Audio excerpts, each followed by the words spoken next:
I'm Iman Monroe and I own Top Careers Limited and Loop Cards Publishing Limited, and both of these companies are educational enterprise. One is a publishing company and one promotes careers for students aged 14 to 19-year-olds. And it's been going, the Loop Cards Publishing Limited has been going since 2005 with the help of University of East London, and Top Careers Limited has been going since 2007, and that also had support from University of East London. Top Careers is a card game aimed at children aged 14 to 19, and they're played like Top Trumps, so I call them a Trump style card game. We've got Top Careers in Science, Top Careers in Engineering and Top Careers in Maths. These are the first three in a range of Top Careers card games. And they are played, as I said, similar to Trump style point score card game. So you've got three elements to a card. The first is the gameplay, and these are 5 icons representing a skill. In this case, we've got technical skill, communication skill, computer skill, and numeracy. We've also included travel. So for example, I've got the airline pilot here with a travel of 10, which is the highest score. And that if you have this card, you can trump your opponent because you've got the highest point score, unless they've also got a card of equivalent points, which case you put them in the middle of the pile, if you like. The second part of the card is the illustration. We try to make a relevant cartoon character illustration which looks fun and funky, and we've also got the description, so it's also used as a resource for students in college and Key Stage 4. And at the bottom there's a link to further information if they want to learn a bit more about the industry. And each card, almost all career cards are sponsored. In this case, the airline pilots is actually sponsored by British Airways. So what we do is we match a company to a particular career card. And that's how the general game is played. Knowledge Dock would be, I would say, can be used as a first point of call for startup businesses or people who have an idea for a business, because the support that the business advisors give isn't always, you can't always box it into a program. They might not fit into a program, but the business advisors themselves have met up with me, maybe in a coffee shop or locally, to tell me about the schemes in the local area that I could go to, depending on where my business is at. So for example, Sujata from the University of East London, I approached her, and it was basically a cry for help at the point, because I had 2 kids and I was a bit frustrated in the sense that I had an idea in my head and I wanted it to come together and materialise. And she pointed me to other organisations as well as the support within Knowledge Dock. So the advisors themselves, they don't monopolise you just for the sake of Knowledge Dock. They want to help you, and depending on wherever you are at, whether you need hot desking, which is what they've got as well. But if it's too far for you, they'll give you an alternative. They signpost you to other areas if the Knowledge Dock itself doesn't always meet your requirements. You've got other areas you can go to. So the business advisors there are really, really helpful in the sense that they aren't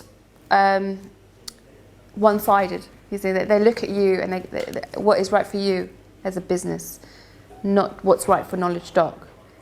And that to me is so important for all startups, because you want help from all angles, not just from one source. So it's been really helpful. That's how I set up in Starting Point, and that's helped me win an award which was sponsored by the University of East London. And now I'm getting a potential investor involved as well. So the business is growing, but it's going in the right direction. The help and support I've received from the University of East London have been many ways.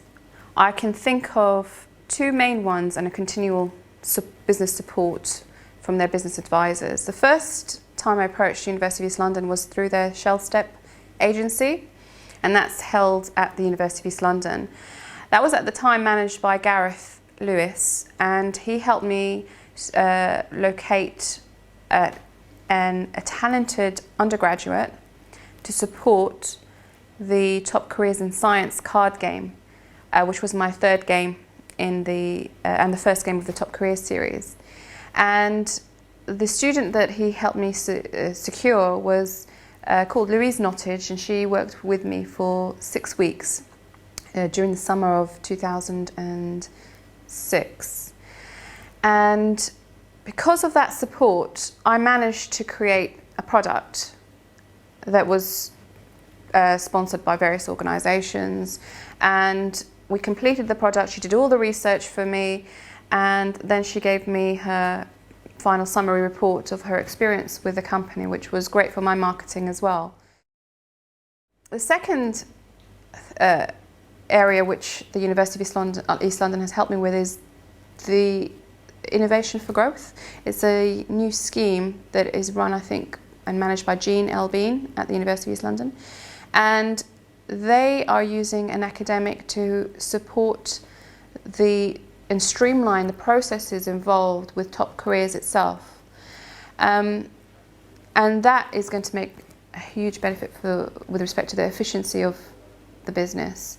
It's going to decrease my time and increase other areas of, for example, my time will be invested in marketing, the business plan, and growing the business, rather than the basic areas, which is the middle person between my illustrator and the sponsors. So she's going to actually streamline everything involved with when a sponsor says, yes, I'm happy to sponsor this pack or this card game. It's going to be done remotely, online, and more efficiently. And this is what we're currently working on. So I'm hoping that by the end of it, we're going to have a lovely website whereby sponsors can log on and see the development of the resource that they've sponsored. Working with an academic at the University of East London brings a different perspective for the business. As an entrepreneur, you tend to be very creative, and you always need a different set of skills to complement your skills to take the business forward.